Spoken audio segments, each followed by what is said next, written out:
Hi, this is Tom Poitras, and this is your countdown to kickoff. George Mason's a top 25 team last week, and now they're receiving votes in the national poll. So we know they're going to be competitive. Greg Andrulis is one of the better coaches in the NCAA, and his team will be well prepared. They're coming off two tough results at Virginia and at UMBC, so we know it'll be a tough game, and we're looking forward to how our guys rise up for the challenge of playing almost a top 25 team. Yeah, it's going to be really important for us to come out and get some other guys who are going to get a chance to see how they match up against a top 25 group, and we're going to go into the bench a little bit and get a good chance to test some of the younger guys and also see how they respond in a big environment. So that'll be really helpful heading into conference play.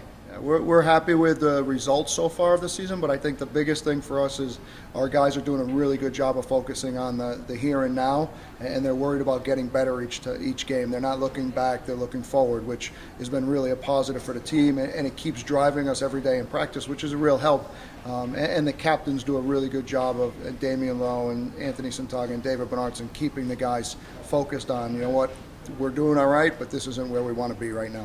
Yeah, I mean, we know that those guys can play. We know they can score goals, and they know they can. So we weren't overly worried when we weren't scoring in the beginning, but it becomes one of those where you start to get a little uptight and you start to worry a little bit as a player. So now I think they can relax a little. They're a little more comfortable knowing that the goals are starting to come.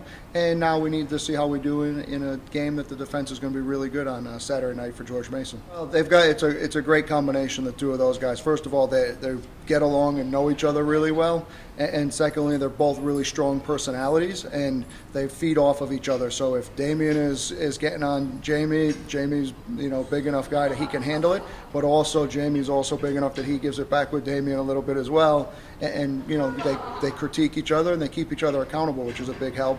Plus, they're also two great players. So they're both very athletic, they're both very good on the ball, and they're both very confident. And our team is extremely confident with the two of those guys also. Yeah, like we've talked about, I think those are some great accolades and numbers for the team.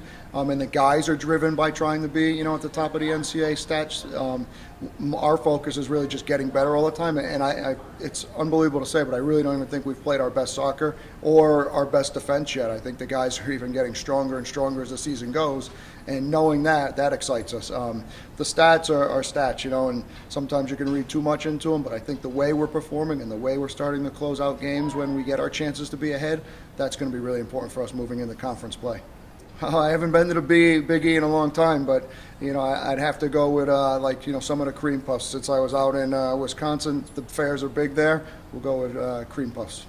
Yeah, I mean, we've gotten a lot of attention from it. Making it into the ESPN Sports Center top 10 plays for that day was pretty cool for him, but it's really good recognition for our program and for the players. And it's been good. Alumni have seen us. We've had former players in Texas say, "Hey, I just saw Damian Lowe on TV." So that's really nice. Good accolades for him, but a great attention for our program and for the athletic department and the university as well.